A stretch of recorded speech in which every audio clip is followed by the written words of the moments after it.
చిన్న వచనం పాడి వాక్యంలోనికి వెళదాం.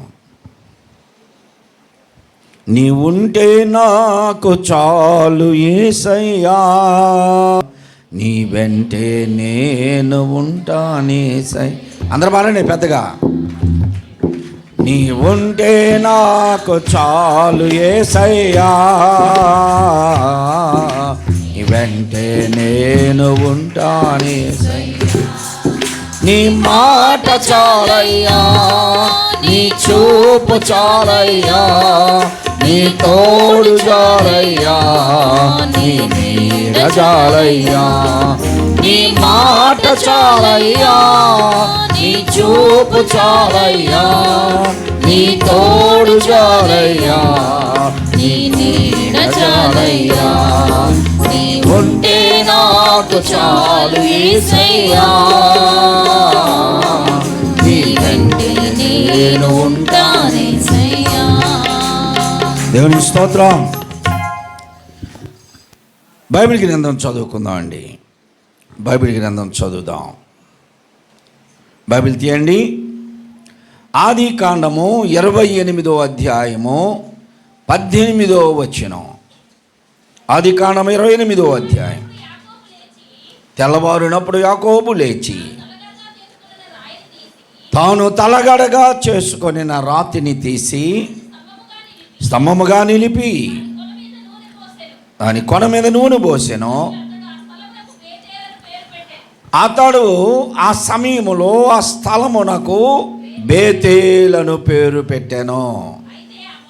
చాలు. హోషేయ గ్రంథము 10వ అధ్యాయము. హోషేయ గ్రంథము 10వ అధ్యాయము 5వ వచనం నుండి నేను చదువుతున్నాను. బైబిల్ చూడండి. బేతావేనులోనున్న దూడ విషయమై షోమ్రోను నివాసులు భయపడుదురు, దాని ప్రభావము పోయినని ప్రజలను సంతోషించుచుండిన దాని అర్చకులను దుఃఖింతురు. ప్రభునందు ప్రియమైన సహోదరి సహోదరులారా, ఈ మధ్యాహ్న కాల సమయంలో చదవబడినటువంటి లేఖన భాగాల్ని క్లుప్తంగా మనం జ్ఞాపకం చేసుకుందాం. సమయం 12:30 దాటింది. నిన్నటి దినాన 2 పట్టణాల పరిస్థితిని జ్ఞాపకం చేసుకున్నాం. యెరూషలేము, బబులోను. ఆ 2 పరిస్థితులు వాటి యొక్క ప్రభావములు ప్రజల మీద, విశ్వాసుల మీద ఎలా ఉన్నాయో నిన్నటి దినాన మనం జ్ఞాపకం చేసుకున్నాం. ఈరోజు ఒక 2 ప్రాంతములను బట్టి, ఆ 2 ప్రాంతములలో దేవుని పిల్లలు ఎలా జీవిస్తున్నారు అందుని బట్టి దేవుని ప్రభావము ఆ ప్రజల మీద ఎలా ఉంది, ఆ ప్రాంతముల మీద ఎలా ఉంది మనం జ్ఞాపకం చేసుకుందాం. మొదటిది ఇస్సాకు కుమారుడైనటువంటి యాకోబు గారు. యాకోబు గారు తండ్రి ఇంటి నుండి పారిపోతూ తాను మధ్యలో ఆ రాత్రి నిద్రించుట కొరకు రాత్రిని తలగడ కింద పెట్టుకొని నిద్రపోయాడు. దేవుడు ఆయనను దర్శించాడు. దానిని బట్టి ఆయన ఉదయమున లేచి ఆ రాతి మీద నూనెను పోసి ఆ స్థలమునకు ఒక పేరు పెట్టాడు. ఎందుకు అంటే ఈ స్థలము బహు గంభీరమైన స్థలం, మహిమ కలిగిన స్థలం. తెలుగు వర్షంలో భయంకరమనుంది, భయంకరం కాదు, గంభీరమైనటువంటి స్థలం. అది దేవుని మహిమతో నింపబడిన స్థలమని దానికి బేతేలు అని పేరు పెట్టాడు. బేతేలు అనగా దేవుని ఇల్లు. దేవుని ఇల్లు, దేవుని మందిరమే అన్నాడు ఆయన. ఇది దేవుని మందిరమే కానీ వేరొకటి కాదు, దేవుని ఇల్లు అన్నాడు. ప్రియ సహోదరి సహోదరులారా, దేవుని ప్రజలు దేవుని ఆరాధించడానికి మొట్టమొదట షిలోహులో దేవుని ఆరాధించారు. తరువాత యెరూషలేములో దేవుని ఆరాధించడానికి ప్రారంభించారు. దేవుని ప్రజలైన ఇశ్రాయేలీయులకి, యూదులకి యెరూషలేము ఎంత ముఖ్య పట్టణమో, యెరూషలేము ఎంతగా ప్రాధాన్యత నొందిందో, యెరూషలేము తరువాత అంత ప్రాధాన్యత కలిగినటువంటి స్థలము బేతేలు. బేతేలు అనేటువంటి ఈ మహిమ, దేవుని మహిమ కలిగినటువంటి స్థలము బేతేలు అనేటువంటి దేవుని ఇల్లు, దేవుని మందిరం అనబడిన ఆ స్థలములో యెరూషలేము తర్వాత ప్రాధాన్యత ఎందుకు వచ్చింది? కారణం ఏమిటి అంటే, ఈ బేతేలులో మరొక దేవుని నివాస స్థలము ఏర్పడింది. యెరూషలేములో ఒకటైతే ఇక్కడ ప్రజలందరూ వారు మొక్కుబడులు చేసుకోవడానికి, దేవుని దర్శించడానికి, ప్రవక్తల ద్వారా వినడానికి ఇక్కడ ఒక స్థలము, ఆ పూజా స్థలము, దేవుని మొక్కుకునే స్థలము, ప్రత్యేకమైనటువంటి ఆరాధనా స్థలము బేతేలులో ఉంది. బేతేలులో ఉంది. ఇది సొలొమోను గారి కుమారుడు రెహబాము, ఆ రాజు యరొబాము ఎలాగూ వారి కాలము వరకు కూడా యెరూషలేములోనే ప్రజలందరూ ఆరాధించేవారు. యెరూషలేము నుండి వెళుతూ ఉన్నటువంటి ప్రజలు బేతేలులో దేవునికి మొక్కుబడులు చేసుకునేవారు, మరలా బేతేలులో దేవుని ఆరాధించి వెళ్ళేవారు. ఎలాంటి సందర్భంలో బేతేలులో దేవుని ఆరాధించడానికి ఒక నివాస స్థానమును ఏర్పాటు చేశారు. బేతేలులో బలిపీఠమును కట్టారు. బేతేలులో ఆ ప్రత్యేకతలు చెబుతున్న రెఫరెన్స్ కూడా చెప్తాను, సమయం లేదు మనకి. బేతేలులో బలిపీఠములు కట్టారు. బేతేలులో ప్రత్యేకమైనటువంటి నివాసమును కట్టారు. బేతేలులో ఒక శిష్యుల ఆ సమూహము ఉంది ఏలియా గారి కాలములో. ఇలాగా దేవుని ఇల్లు, దేవుని మందిరము అని పేరు చెప్పబడినటువంటి బేతేలులో దేవుని మందసము ఉంది. యాజకులు ఉన్నారు, దేవుని ఆరాధించడానికి ప్రజలు ఉన్నారు, ఆరాధన కార్యక్రమం నడిపించడానికి యాజకులు ఉన్నారు, పాప పరిహారార్థ బలులు, హోమ ధూమ నైవేద్యములు సమర్పించడానికి యాజకులు ఆ స్థలములో ఉన్నారు. దేవుని నిబంధన మందసము బేతేలులో ఉన్నది. ఇన్ని ప్రత్యేకతలు ఉన్నాయి. చూడండి, ఇక్కడ మనం చూస్తే బేతేలులో బలిపీఠమును కట్టారు. ఆదికాండం 35వ అధ్యాయము 11వ వచనంలో మనం చూస్తే, ఇక్కడ 11 నుంచి 15 దాకా చదివితే బేతేలులో బలిపీఠము కట్టబడింది. న్యాయాధిపతులు 20వ అధ్యాయం 26వ వచనంలో చూస్తే దేవుని మందసము, దేవుని నిబంధన మందసము బేతేలులో ఉంచబడింది. అదే అధ్యాయంలో మనం చదువుకుంటూ వస్తే యాజకులు ఆ స్థలములో ఉన్నారు అని చెప్పబడుతుంది. రాజుల 2వ గ్రంథము 2వ అధ్యాయం 2వ వచనంలో మనం చూస్తే ఏలియా కాలములో ప్రవక్తల శిష్యులు ఆ బేతేలులో ఉన్నారు. దేవుని ఇల్లు ఇది. అయితే ఈ బేతేలు దేవుని ఇల్లు, పరిశుద్ధులు ఉన్న స్థలము, యాజకులు ఉన్న స్థలము, లేవీయులు ఉన్న స్థలము, దేవుని ఆరాధికులు ఉన్న స్థలము బేతేలు. అయితే ఆ బేతేల్ని ఏం చేశారు అంటే, చూడండి ఇక్కడ యరొబాము కాలంలో, రాజుల మొదటి గ్రంథము 12వ అధ్యాయం 26వ వచనం, సౌలు గారు, దావీదు గారు, సొలొమోను గారి కాలంలో 120 సంవత్సరములో ఇశ్రాయేలు ప్రజలు అంతా ఒకే తాటి కింద నడిచారు. అందరూ దేవుని ప్రజలని పేరెన్నికగలిగారు. అందరూ ఒకే తాటి క్రింద నిలబడి ఆ రాజ్యమును పరిపాలించారు. సౌలు, దావీదు, సొలొమోను గారి కాలంలో సొలొమోను కుమారుడైనటువంటి ఆ రెహబాము కాలం వచ్చినప్పుడు రాజ్యము 2గా చీలిపోయింది. 2 గోత్రములు మాత్రమే యెరూషలేములో ఉన్నాయి. 10 గోత్రముల వారు వేరైపోయారు.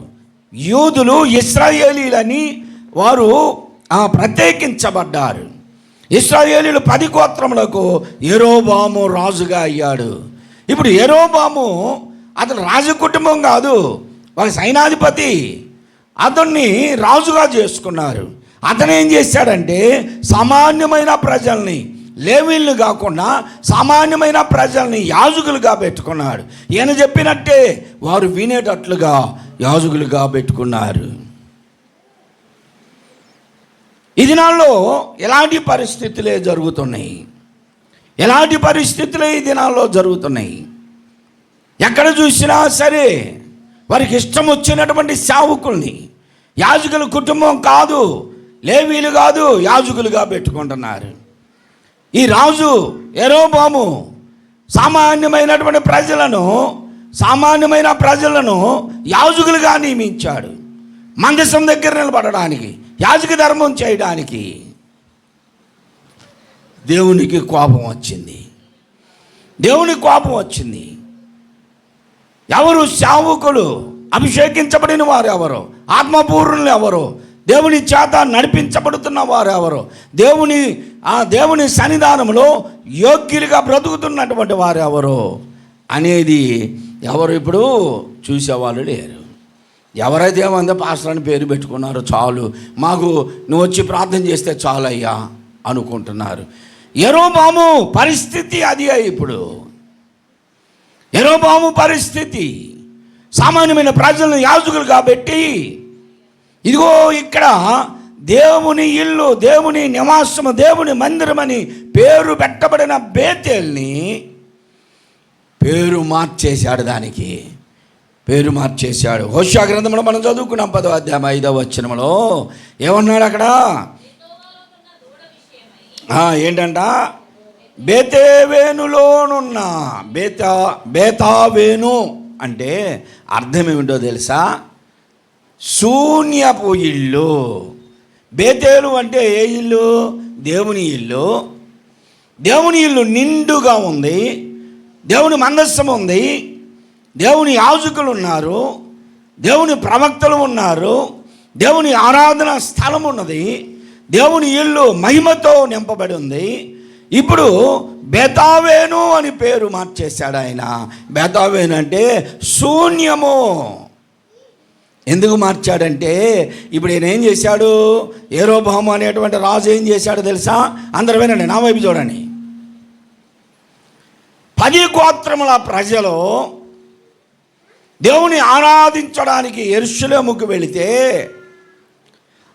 రెహబాము యొక్క పరిపాలన చూసి, యెరూషలేములో ఉన్న దేవాలయపు సౌందర్యమును చూసి ప్రజలు ఇక మాకు యెరోబోము వద్దయ్యా, మేము ఈ రోజునే కిందే ఉంటాం, ఇక్కడే వస్తామని అంటారేమోనని ఇతనికి భయం పుట్టి ఏం చేశాడంటే 2 దూడలను చేయించాడు, 2 విగ్రహములను చేయించాడు. పోతపోసిన దూడ విగ్రహములు. ఇవి ఎక్కడ చూస్తాం మనం? ఇశ్రాయేలీల నిర్గమములో చూస్తాం. అంటే ఐగుప్తు నుండి విడిపించబడిన ఇశ్రాయేలీలు మోషే 40 దినములు పర్వతం మీదకి వెళితే మోషే రాడు, చచ్చిపోయాడు, ఇక మనల్ని నడిపించే నాయకులు లేరు, మనల్ని నడిపించిన దేవుడు ఒక ఆయన ఉన్నాడని బంగారపు పోత పోసుకున్న విగ్రహాన్ని చేసుకున్నారు. ఆ విగ్రహము వీరి మైండ్లో ఇంకా ఉంది. చాలామంది ఇదే జీవితం. ఎప్పుడో విడిచిపెట్టినటువంటి విగ్రహాలని, విడిచిపెట్టినటువంటి ఐగుప్తి ఆచారాలని, ఐగుప్తిలో వారు పూజించినటువంటి దేవతా విగ్రహాలని మరలా వీళ్ళు ఇప్పుడు ఏం చేశాడన్నా 2 విగ్రహాలను చేసి దానులో ఒకటి, ఇప్పుడు ఇక్కడ బేతేలులో ఒకటి స్థాపించి స్తంభం కట్టి దాని మీద పెట్టి ప్రజలందరికీ చెబుతున్నాడు, హలో వినండి ఇశ్రాయేలులారా, యెరూషలేము నివాసులారా, ఇదిగో మనలను బానిసత్వము నుండి నడిపించినటువంటి మన దేవుడు, మనము ఆరాధింపవలసిన దేవుడేన, మన ద్వారా మహిమ పొందవలసిన దేవుడేనా ఏనే అంటే మీలాంటి వాళ్ళు తెలియగలిగిన వాళ్ళు అడిగారు, అయ్యా ఏంటి ఇది ఐగుప్తుల దేవుడు కదా, ఈయన పూజించమంటావేంటి, ఆరాధించమంటావేంటి అని అడిగితే ఏం చెబుతున్నాడు? ఇవి మన యెహోవా దేవుని యొక్క రథములు అని చెప్పాడు. ఎట్లా మసిపూసి మారడుగా చేస్తారండి. ఏంటంట? యెహోవా దేవుని రథములు అంట. యెహోవా దేవుడు ఆయన వాహనాలు ఏంటి చెప్పండి? మన భారతదేశంలో ఎన్నో దేవుడికి వాహనాలు ఉన్నాయి, కానీ యెహోవా దేవుడు మేఘవాహనుడు. మేఘము అంటే పొగలాంటిది, అది అది దేవుని మోస్తుంది, మేఘము మోస్తుంది. జంతువులు పక్షులు మోయటం కాదు, మేఘమే దేవుని సింహాసనము, దేవుని యొక్క వాహనము. మేఘము మీద కూర్చొని పదా అంటే వచ్చేస్తాయి. దేవునికి సమస్తము సాధ్యమే. కానీ ఏనేమంటున్నాడు యెరొబోము? మన దేవుని రథములివి. కాబట్టి మన దేవుని మోసినటువంటి రథాలను మనం పూజ చేయాలి అని చెప్పేసి ఇక్కడ ఒక దూడ రూపాన్ని, అక్కడ ఒక దూడ రూపాన్ని చేసి పెట్టేశాడు. ఈ చివర ఆ చివర ప్రజలందరూ ఇప్పుడు ఈ బొమ్మ దగ్గరే మొక్కుతున్నారు. ఇప్పుడు ఏమైపోయింది? ఆ నిండుగా ఉన్నటువంటి ఆ బేతేలు అనేటువంటి ఆ స్థలము, ఆ పట్టణము, దేవుణ్ణి ఆరాధించవలసినటువంటి ఆ స్థలము విగ్రహారాధనతో నింపబడింది. నిజమైన దేవుని ఆరాధించట్లా ఇప్పుడు ప్రజలు. బలిపీఠముల మీద దేవుని కొరకు బలి అర్పించబడట్లా. ఎవరికి అర్పిస్తున్నారు ఇప్పుడు? ఐగుప్తు దేవుడైనటువంటి విగ్రహము దూడకి పూజ చేస్తున్నారు. ఆ దూడ ముందే బలి అర్పిస్తున్నారు. అలాగైతే ఏమైపోతుంది? ఇప్పుడు దేవుడు ఆ స్థలంలో నుండి వెళ్ళిపోయాడు. దేవుని మహిమ ఆ స్థలమును విడిచిపెట్టింది. యాజకులను తీసేశాడు. మీరు ఇంతకుముందు పాత యాజకులు మీరు అవసరం లేదు, మీరున్న దగ్గర నుంచి ఎవరిని పొగుడుతారు? ఎవరిని? దావీదు అంటారు, సొలొమోను అంటారు, సౌలు అంటారు. వాళ్ళని కాదు పొగడాల్సిందే. ఇప్పుడు ఎవరిని పొగడాలా? నన్ను పొగడాలా? యెరొబోము అంటున్నాడు, నేను మీకు దేవుణ్ణి. వాళ్ళెవరు? రాజులు. నేను రాజుని. వాళ్ళని కాదు మీరు పొగడాల్సింది, నన్ను మీరు పొగడాలి. మనుషులు వారి మనస్తత్వాలు ఎలాగనే ఉంటాయి. నీ ముందు నీ తోడుకొలను పొగిడితే ఒప్పుకుంటావు నువ్వు? పైకి మాత్రం పల్లిగిలిచ్చి అంటావు, కానీ లోపల ఎక్కడో అనవసరంగా పొగుడుతున్నారు. ఏమో నీ ముందు ఇంకొక బ్రదర్ను పొగిడితే ఒప్పుకుంటావా? పాస్టర్ ముందు ఇంకొక పాస్టర్ను పొగిడితే ఊరుకుంటాడా? ఏందండి అంత పోటుగాడా? ఏంది ఆయన? నాలాగా ప్రసంగం చేయగలడా? నాలాగా ప్రార్థన చేయగలడా? నాలాగా ఆత్మ పొందగలడా? ఇంకా మీ పాస్టర్ గారికి ఆత్మ లేదు అంటే నిజమే, మా పాస్టర్ గారికి అసలు గొంతే లేదు, ఆత్మే లేదు. అసలు మా పాస్టర్ గారు ఆడవడండి. ఏడ్చేవాళ్ళు కావాలి, ఆత్మ పొందేవాళ్ళు కావాలి, అప్పటికప్పుడే ఎగిరిచ్చేవాళ్ళు కావాలి, వీళ్ళకి పొంగుడింపులు కావాలి. కూరకేమో తాలింపంట, గుడ్డకేమో జాడింపంట, మనిషికేమో పొగిడింపు. ఈ మూడు ప్రజలకి అవసరమే. ఇంకా పొగడతలకి లోబడిపోతారు. అసలు యాజకుని కుటుంబం లేవీలు అసలైన యాజకులను తీసేసి సామాన్య ప్రజలలో నుండి యాజకులుగా కొంతమందిని పెట్టి ఈయన పొగిడింపబడుతున్నాడు. విగ్రహములు బలిస్తున్నారు, విగ్రహారాధన జరుగుతుంది. కనుక దేవుడు లేడు అక్కడ. మందస్సము ఎత్తివేయబడింది, దేవుని యాజకులు తీసివేయబడ్డారు. ఇప్పుడు అక్కడ ఏమైంది? శూన్యం అయిపోయింది. శూన్యము. ఇప్పుడు దేవుని ఇల్లు అని పేరు పెట్టబడిన బేతేలు ఎవరి ఇల్లుగా మారిపోయింది అంటే దుర్మార్గులు చేరారు అక్కడ. దుర్మార్గుల ఇల్లు. బేతావేను అంటే దుర్మార్గుల ఇల్లు, బేతేలు అంటే దేవుని ఇల్లు. ఇంకా కొన్ని ఇల్లు ఉన్నాయి, ఆ ఇల్లులు చెప్తాను వినండి. ఇంకా కొన్ని ఇల్లులు ఉన్నాయి మనకు తెలిసిన. బెత్లెహేము అంటే ఏమి ఇల్లు? బెత్లెహేము అంటే రొట్టెల ఇల్లు. రూతు గ్రంథం 1:1 మనం చూస్తాం. బెత్పేగే అనేది క్రొత్త నిబంధనలో మనం చూస్తాం. యేసు ప్రభువారు బెతనియా దగ్గరికి వచ్చినప్పుడు బెత్పేగే అనేటువంటి స్థలమునికి వెళ్ళి గాడిదను తీసుకురమ్మన్నారు. మార్కు సువార్త 11:1 నుంచి మనం చదివితే బెత్పేగే అంటే అంజూరుపు ఇల్లు. బేతేల్ అంటే దేవుని ఇల్లు, బెత్లెహేము అంటే రొట్టెల ఇల్లు, బెత్పేగే అంటే అంజూరుపు ఇల్లు. బేతనియా అంటే ఖర్జూరుప ఇల్లు. ఖర్జూరుపు ఇల్లు అంటే ఖర్జూరములతో ఉంటుంది ఆ గ్రామం అంతా, ఆ దేశం అంతా. ఖర్జూరములో ఉన్న మాధుర్యం ఆ పేటలో, ఆ ఇంట్లో ఉంటుంది. బెత్లెహేము రొట్టెల ఇల్లు. బెత్పేగే అంటే అంజూరుపు ఇల్లు, బేతేలు అంటే దేవుని ఇల్లు, బేతనియా అంటే ఖర్జూరుపు ఇల్లు. ఖర్జూరుపు ఇల్లు. ఇవన్నీ మనము దేవునితో ఉన్నంత కాలం ఈ మధురాన్ని మనం అనుభవించగలం. నీ కుటుంబం, నీ జీవితం అంజూరుపు ఇల్లుగా, ఖర్జూరుపు ఇల్లుగా, రొట్టెల ఇల్లుగా, దేవుని ఇల్లుగా ఉంటుంది. ఇప్పుడు బేతేలు కాస్త మందసము పోయి, దేవుని మహిమ పోయి, దేవుని ఆరాధించే ప్రజలు పోయి, యాజకులు పోయిన తర్వాత దుర్మార్గులు చేరినట్లుగా నీ కుటుంబంలో కూడా నీవు దేవుని ఆరాధించకపోతే, దేవుని ఆరాధించేటువంటి వారుగా నీవు లేకపోతే నీ ఇల్లు ఎలా అవుతుందో తెలుసా? చూడండి, ఇక్కడ ఒక 2 ఇల్లు చెప్తున్నాడు. ఏమిటి ఆ ఇల్లు అంటే బెతాఫు అంటే రేగి పండ్ల ఇల్లు, రేగి చెట్టు ఇల్లు అన్నమాట. ఆ ఇంట్లో ఎప్పుడూ సమాధానం ఉండదు. రేగి చెట్టు ఎలా ఉంటుందో అలాగనే రేగిపోతున్నావు అంటుంటారు చూసారా? రేగి పండ్ల ఇల్లు అది.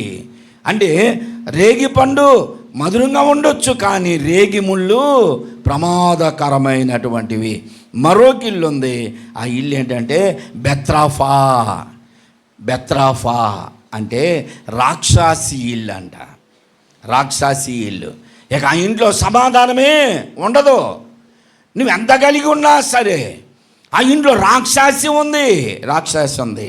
నేను ఇల్లు కట్టేటప్పుడు ఒక అతను వచ్చి అన్నాడు, పాస్టర్ గారు ఏంది నువ్వు దక్షిణ భాగం ఖాయం చేసి వేస్తున్నావు, ఇది పిశాచి భాగం అండి అన్నాడు. అసలు మనుషులకే భాగం లేదా, పిశాచికి భాగం ఆడుందంటే కాదండి, మీరు ఎట్లయినా మీరు సిద్ధాంతాలు పాటించవరు కదా, మేము చెప్పేది వినండి. కొంచెం 3 అంగళాలను వదిలిపెట్టి దక్షిణ భాగంలోనంట 3 అంగళాలు వదిలిపెట్టి ఇది పిశాచి భాగం అండి, అటు కట్టుకోండి అన్నారు. లేదు, పిశాచి భాగం కూడా నాకే కావాలి, నేనే అక్కడి నుంచో కట్టేస్తానని 1 అంగళం కూడా వదలకుండా ఇటే ఖాయం చేశాం. ఇల్లు కట్టేటప్పుడు పిశాచి భాగం అంట. శనీశ్వరుడు ఉంటాడంట ఒక పక్కన. ఆయన తల పెట్టుకొని పండుకుంటే దిండి ఇచ్చేవాడిని, నాకు కనపడితే నేను దిండి ఇచ్చేవాడిని. ఆయనేమో ఈశాన్యం తలబెట్టి పడుకుంటాడంట, నైరుతి భాగం కాళ్ళు చాపుకుంటాడంట, 2 చేతులు 2 పక్కలేసి పండుకుంటాడంట శనీశ్వరుడు. మా ఇంట్లోకి శనీశ్వరుడే రాడు. ఎందుకు? కారణం ఏంటంటే అది బెత్రఫా కాదు, రాక్షసి ఇల్లు కాదు, దేవుని ఇల్లు. అది దేవునికి స్తోత్రం. నీ ఇల్లు కూడా దేవుని ఇల్లు అయి ఉండాలి. బేతేలు వలె దేవుని ఆరాధించే స్థలం అయి ఉండాలి. బేతేలులో యాజకులు ఉన్నట్లుగా నీ ఇంటికి యాజకుడు ఉండాలి. బేతేలులో పరిశుద్ధులు ఉన్నట్లుగా నీవు పరిశుద్ధత కలిగి ఉండాలి. బలి అర్పణలు దేవునికి అర్పించాలి. ఇదిగో యెరోబాము వచ్చి దూడలను పెట్టి విగ్రహారాధన పెట్టి యాజకులను తీసేసి మందసం తీసేసి దేవుని ఆరాధించే స్థలమును తీసివేసి బలిపీఠము మీద దేవునికి కాకుండా విగ్రహాలకు బలిస్తున్నాడు. అందుకనే దేవుని కోపం వచ్చి దేవుడు ఏం చేశాడంటే ఒక యాజకుని ప్రవక్తను పంపించాడు. ప్రవక్తను పిలిచాడు, రా హలో యెరోబాము దగ్గరికి వెళ్ళావు. యాజకులు వేయవలసిన ధూపం, యాజకులు చేయవలసిన యాజక ధర్మం అతనే చేస్తున్నాడు. బలిపీఠం మీద ధూపం వేయడానికి నిలబడ్డాడు. వెళ్ళు అంటే ఆ ప్రవక్త వచ్చి యెరూషలేము నుండి వచ్చినటువంటి ప్రవక్త ఆ బలిపీఠమును మాట్లాడుతున్నాడు. రాజుల మొదటి గ్రంథంలోనే 13వ అధ్యాయమే కదా. ఏమంటున్నాడు తెలుసా?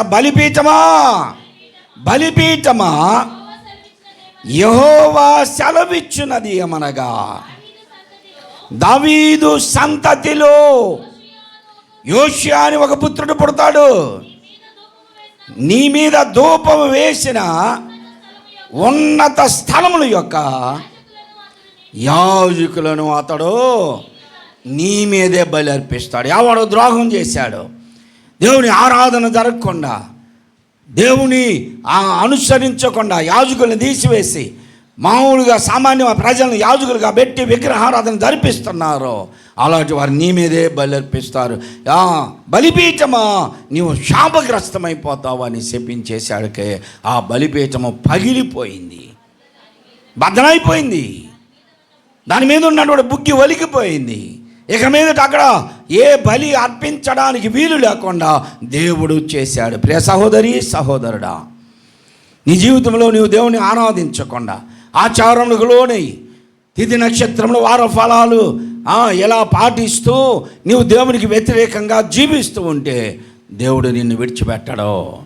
ఎర్రదారం నల్లదారం కాళ్ళకి చెవులకి చేతులకి మొళ్ళకి కట్టుకుంటా దిష్టి బొమ్మలు దిష్టులని చేసుకుంటా ఉన్నారే దేవుని పిల్లలు. క్రైస్తవులుగా దేవునికి మహిమకరముగా బ్రతకవలసిన నీవు దేవునికి వ్యతిరేకముగా నీవు జీవిస్తూ ఉంటే ఇప్పుడు దేవుని నివాసం, దేవుని ఇల్లు, రొట్టెల ఇల్లు, ఇక్కడే సమాధానం ఉండే ఈ స్థలమును అంజూరపు ఇల్లుగా, ఖర్జూరపు ఇల్లుగా చేస్తే దేవుడు నీకు సమృద్ధినిచ్చి, సహవాసాన్ని ఇచ్చి, నెమ్మదినిచ్చి, సమాధానముతో నిన్ను బ్రతికింపజేస్తే నీ ఇంటిని నువ్వు రాక్షస ఇంటిగా చేసుకుంటున్నావు.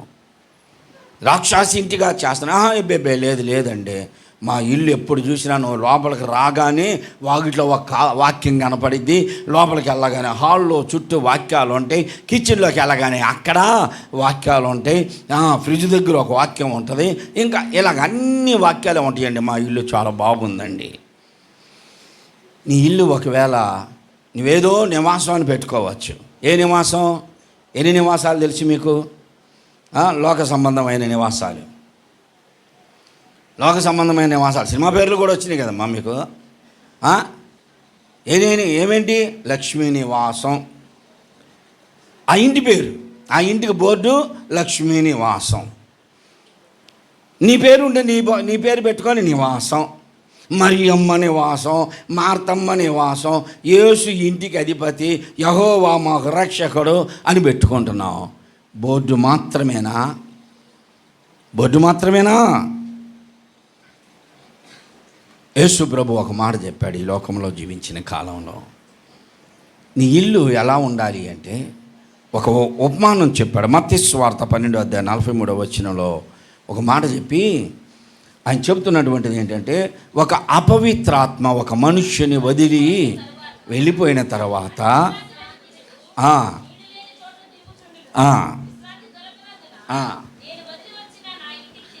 ఒక ఇల్లు, ఒక మనుష్యుడు తన అపవిత్రతను వదిలి, అపవిత్రతను విడిచి, పరిశుద్ధతను కలిగి దేవునిలో జీవిస్తూ ఉంటే తనలో నుండి వెళ్ళిపోయినటువంటి ఆ పాపక్రియలో, దురాత్మలో, దుర్మార్గత, తనకున్నటువంటి చెడు అలవాటు, లోక సంబంధమైన జీవితం అంతా విడిచిపెట్టి దేవుని కొరకు బ్రతుకడానికి నిర్ణయించుకుంటే ఆ వెళ్ళిపోయినటువంటి ఆ దురాత్మలంట అక్కడ తిరిగి నా తృప్తి లేదు, వాళ్ళలో ఉన్నప్పుడు నేను అనుకున్న ఎన్ని వాళ్ళ ద్వారా నేను తీర్చుకున్నాను, ఇప్పుడు నాకు ఎక్కడ ఏమి దొరకట్లా, కాబట్టి నేను విడిచి వచ్చినటువంటి ఆ వ్యక్తి దగ్గరికే వెళతా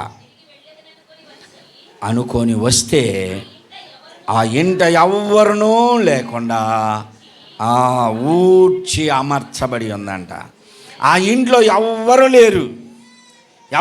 అంతకుముందు ఎవరున్నారు? ఇక ఈ దుష్టుడే ఉన్నాడు. ఈ దుష్టుడు ఉన్నాడు. ఆ దుష్టుడు వెళ్ళిపోయాడు ఆ ఇల్లు విడిచి. ఆ ఇల్లు ఊడ్చి అమర్చబడి ఉంది. ఆ ఇంట ఎవ్వరూ లేరు. ఇప్పుడు విశాలం వచ్చేసింది ఇంట్లో. సహోదరి సహోదరులారా, ఆ ఇంట్లో దుష్టుడు పోయాడు అనుకో, ఇంకొకరు రావాలి. ఎవరు ఉండాలా? దేవుడు ఉండాలి.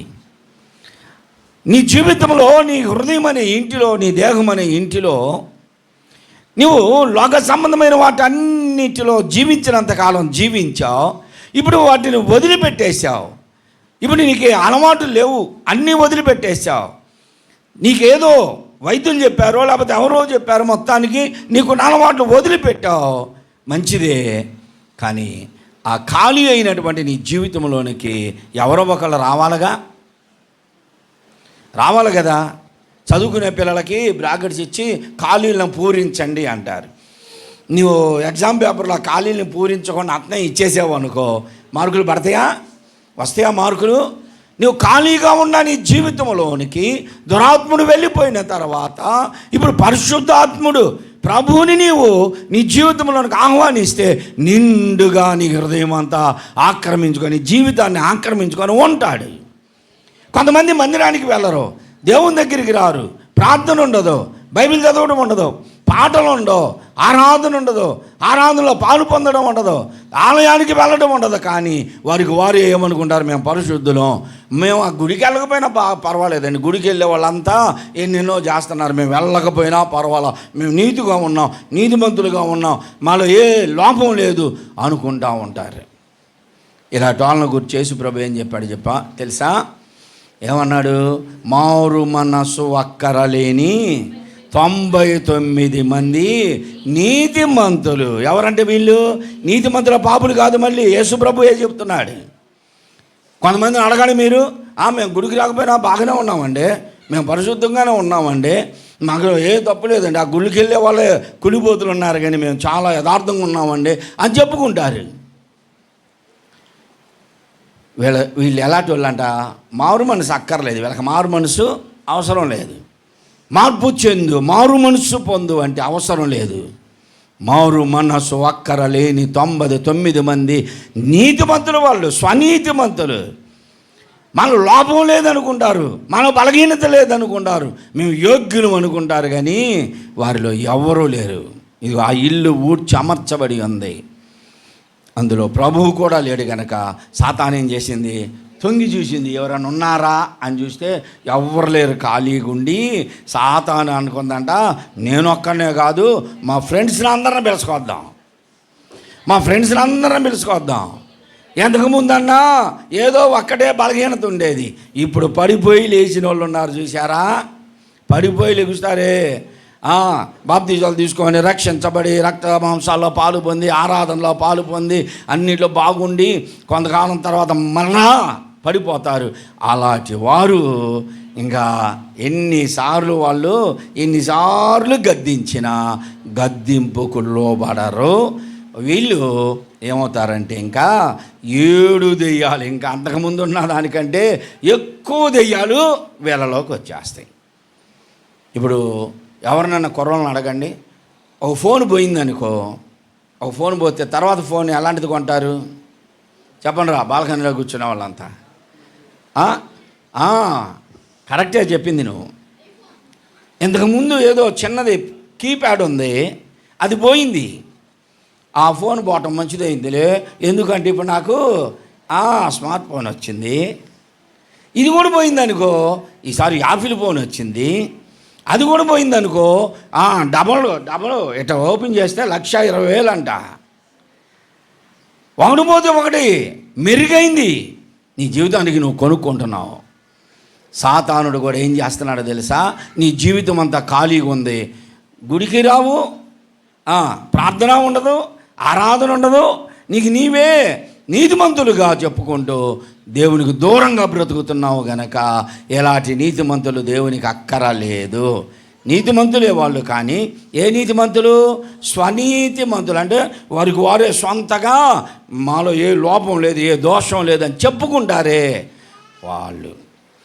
అలాంటి వారు 99 మంది ఉన్నా నాకు అవసరంలా, ఒక్క పాపి రక్షించబడితే ఎక్కడంట సంతోషించేది? ఎక్కడ? తుఫాన్ నగర్ చర్చిలో కాదు, పరలోకములో దూతలు ఎదుట దేవుడు సంతోషపడి చూస్తూ ఉంటాడంట. దేవునికి స్తోత్రం. ఒక్క పాపి రక్షించబడితే. ఇక్కడ ఉన్నటువంటి వారిలో ఎవరైనా స్వనీతిమంతుడు దేవునికి అవసరం లేదు. నీవే కాదు, నేను కూడా స్వనీతిమంతుడిగా ఉంటే దేవునికి అక్కర్లేదు. నేను ఒక్క పాపి మార్పు చెంది మారు మనసు పొంది పశ్చాత్తపడి ఏడ్చి కన్నీళ్లు కార్చి హృదయపూర్వకంగా వారి బలహీనతలు ఒప్పుకొని విడిచిపెట్టి ఇక అన్నిటికీ నేను లోకం వైపు చూడనయ్యా అనుకొని తీర్మానించుకుంటారే, అలాంటి వారు దేవునికంట సంతోషం. దూతలందరి మధ్యలో అదిగో చూడు అది అక్కడ తుఫాన్ నగర్ చర్చలు 100 మంది చేరారు, కానీ అది ఆ ఒక్కరు మారు మనసు పొందారు, పశ్చాత్తపడ్డారు, ఏడుస్తున్నారు. ఇదిగో ఆ ఇద్దరు అక్కడ ఉన్నారు చూసి వాళ్ళే అని దేవుని దూతలు ఎదుట దేవుడు సంతోషపడతాడు.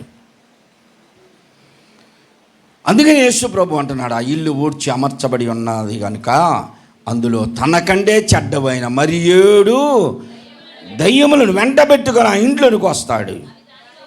అందులో ప్రవేశించిన మొదటి స్థితి కంటే కడపటి స్థితి బహు ఘోరముగా ఉంటుంది అన్నాడు. 21వ అధ్యాయం 12వ వచనం చూడండి.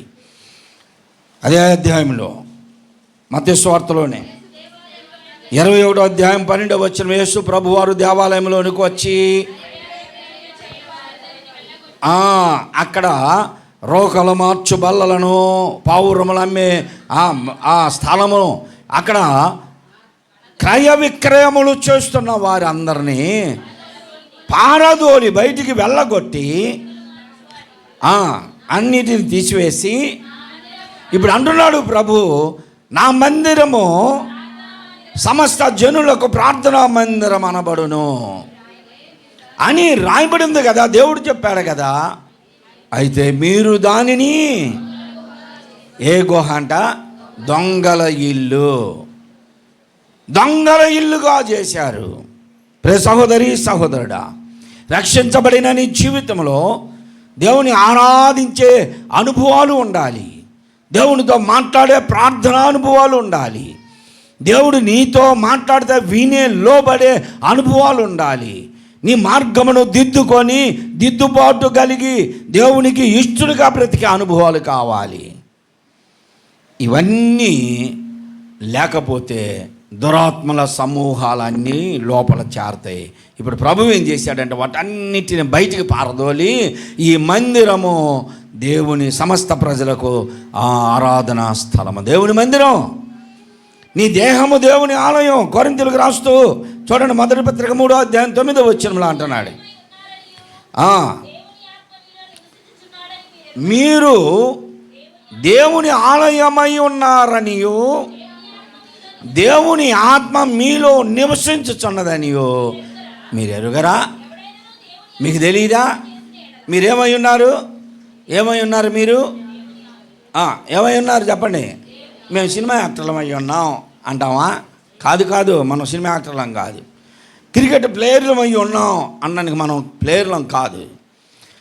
మనం ఎవరు? ఇప్పుడు దేవుడే పరిశుద్ధాత్ముడు పౌలు ద్వారా మాట్లాడుతున్నాడు.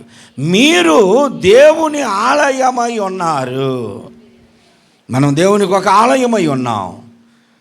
ఈ ఆలయమును పాడు చేయకూడదు. ఎవడైనాను దేవుని ఆలయమును పాడు చేసిన ఎడల దేవుడు వాణిని పాడు చేస్తాడు. మీరు దేవుని ఆలయమై ఉన్నారనియో దేవుని ఆత్మ అందులో నివసించుతున్నదని మీరు ఎరగరా? ఇప్పుడు నీలో ఏముంది చెప్పండి? నీలో ఏముంది? ఈ గుడి మీద పాట వింటా ఉంటా, నీలో ఉన్నవాడే నాలో ఉన్నాడు ఆట కదరా. పాట వినపడతా ఉంటుంది, రోజు వింటా ఉంటా పొద్దున్నే అట్లా. నీలో ఉన్నవాడు నాలో ఉన్నవాడు ఒకడే. ఆ ఉన్నవాడు ఎవరు? ఆయనలే అయ్యా, ఇంకెవరు ఉంటారు కానీ అన్నావా? ఈయన ఉండే సంగతి మన అందరికీ తెలిసేదిలే, కానీ అసలు ఆయన ఉన్నాడా? నీ దేహం దేవునికి ఆలయంగా మార్చావా? ప్రభువా నాలోనికి రా అయ్యా, నాలో ఉండు, నాతో ఉండు ప్రభువా.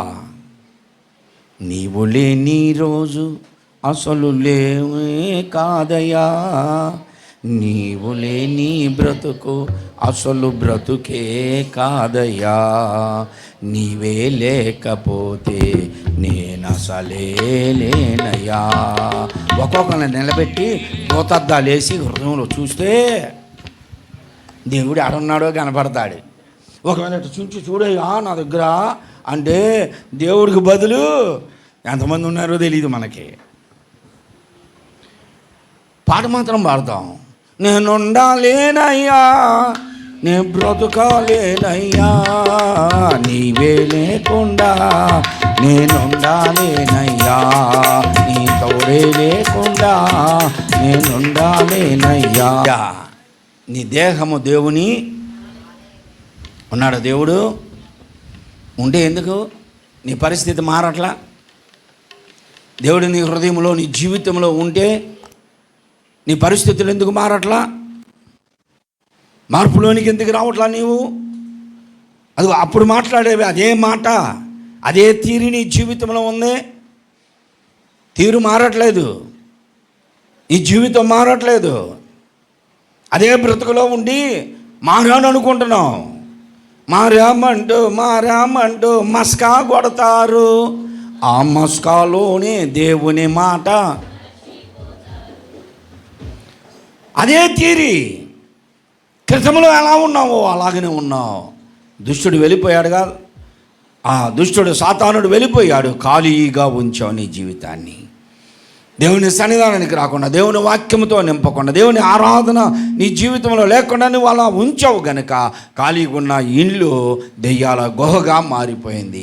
దేవుడు అంటున్నాడు, ఇప్పుడు ఇదిగో ఇక్కడ అంత క్రయ విక్రయములు దుర్వ్యాపారమే జరుగుతుంది. ఈ నా ఇల్లు, దేవుని ఇల్లు సమస్త జనులకు ప్రార్థనా మందిరం అనబడుతుంది అన్నాడు దేవుడు. వెళ్ళిపోండి, ఖాళీ చేయండి అన్నాడు. పౌలు భక్తుడు అంటున్నాడు, నీ దేహము దేవుని ఇల్లనియో, దేవుని ఆత్మ మీలో నివసించుచున్నదనియో మీరు ఎరగరా అన్నాడు. నీ దేహము నీ జీవితం అంతా దేవుని ఇల్లే. కింద వచనాల్లో అంటున్నాడు చూడండి, 16వ వచనంలో, నీ దేహము దేవుని ఇల్లు, నీవు దేవునికి మందిరమై ఉన్నావు, ఇలాంటి మందిరాన్ని నీవు పాడు చేయొద్దు అన్నాడు. అదే అధ్యాయంలో అంటున్నాడు, 6వ అధ్యాయం 18వ వచనం చూడండి, కొరింథీయులకు రాస్తూ 6వ అధ్యాయం 18వ వచనం, నీ దేహము దేవుని వలన నీకు అనుగ్రహించబడినది, నీలో ఉన్న పరిశుద్ధాత్మకు ఆలయమై ఉన్నది. దేవునికి స్తోత్రం. నీ దేహము నీ హృదయము అంతా దేవునికి నిలయముగా మార్చబడాలి. రెండవది, పరిశుద్ధాత్మకు ఆలయముగా ఉండాలి. పరిశుద్ధాత్ముడు నీలో రావాలి. దేవుని క్రియలను చేస్తూ ఉండే పరిశుద్ధాత్ముడు నీలోనికి వస్తాడు.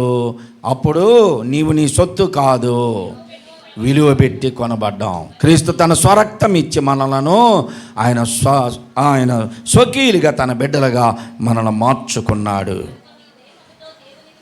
దేహముతో దేవుని మహింపరచాలి. మన ఆత్మతో, ప్రాణముతో, దేహముతో, ప్రాణాత్మ దేహములతో దేవుని మహింపరచాలి. అలాగూ ఉన్నప్పుడు ప్రకటన గ్రంథం 21వ అధ్యాయం 3వ వచనంలో అంటున్నాడు, ప్రకటన గ్రంథం 21వ అధ్యాయం 3వ వచనంలో అంటున్నాడు చూడండి, అప్పుడు అంటున్నాడు, ఇదిగో దేవుని నివాసము మనుష్యులతో కూడా ఉన్నది. ఎప్పుడు? నీ దేహము దేవునికి ఆలయముగా మార్చినప్పుడు, నీ హృదయములో దేవుడు నివసించినప్పుడు, నీ హృదయము దేవునికి పరిశుద్ధాత్మక నిలయముగా మార్చినప్పుడు, అప్పుడు నీ జీవితం అంతా, నీ ఇల్లంతా బేతేలుగా దేవుని నివాసముగా ఉంటుంది, రొట్టెల ఇల్లుగా ఉంటుంది, అంజూరుపు ఇల్లుగా ఉంటుంది, ఖర్జూరుపు ఇల్లుగా ఉంటుంది. ఇప్పుడు నీ జీవితాన్ని నీవే చేతులారా రేగి పండ్ల ఇల్లుగా చేసుకుంటావా, లేకపోతే రాక్షసి ఇల్లుగా చేసుకుంటావా? నిర్ణయించుకో. ఆ శాయిష్ దేవుడు నీకే ఇచ్చాడు. నీవు అలా లేకుండా దేవునికి ఇష్టలుగా బ్రతికితే ఏమంటున్నాడంటే, ఇదిగో దేవుని నివాసము మనుష్యులతో కూడా ఉన్నది, ఆయన వారితో కూడా నివసించును, వారు ఆయన ప్రజలై ఉంటారు, దేవుడు తానే వారికి దేవుడై ఉంటాడు. దేవునికి స్తోత్రం. దేవుడి మాటలు దీవించునుగాక. ఆమేన్. ఈ వాతావరణమును ఒక ముందున్న మా తండ్రి, నీ నామము పరిశుద్ధపరచబడునుగాక, నీ రాజ్యము వచ్చునుగాక, నీ చిత్తము పరలోకమందు నెరవేర్చున్నట్లు భూమి అందును నెరవేరునుగాక. మాను దినాహారము నేడు మాకు దయచేయము, మా రుణస్తులను మేము క్షమించిన ప్రకారము మా రుణమును క్షమించము, మమ్మను శోధనలోనికి తేక దుష్టు నుండి తప్పించుము. ఎలయనగా రాజ్యము, బలము, మహిమ నిరంతరము నీవేనావు. ఆమేన్. మన ప్రభువైన యేసుక్రీస్తు యొక్క కృప, తండ్రి అయిన దేవుని యొక్క ప్రేమ, పరిశుద్ధాత్మ యొక్క అన్యోన్య సహవాసము, ఆదరణ ఇప్పుడు ఎల్లప్పుడూ కూడిన మనకందరకు సదా తోడైనను గాక. ఆమేన్. ఆమేన్. ఆమేన్. ఆమేన్. అందరికి వందనాలు. బయట వర్షం వస్తుంది, మీరు ఆరేసి వచ్చినాయి అన్నీ తడిసిపోయి ఉంటాయి, అందుకే తొందరగా నేను ముగించేశాను. అందరికి వందనాలు.